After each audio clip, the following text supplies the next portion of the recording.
Ai poftit vreodată în viața ta la alt bărbat? Cum mergeai tu așa pe stradă? Mamă, ce făcut ăla, mamă, ce mușchi are, mamă, ce frumos. Adică ai poftit și tu la alt bărbat. Poftim noi băieți. Nu. Frumoasă e aia. Bă, nu la unul, la vreo 50-60 așa. Poftiți, ok. Da, fraților, și fetele poftesc. Are cunoscut, e bine că are cunoscut. Să dea Dumnezeu sănătate. Vorbim noi diseară. Să jucăm în continuare. Ce ai spus? Nimic.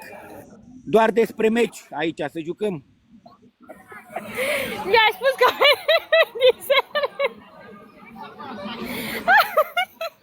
Te arăt eu fie. vedem mai diseară, auziți?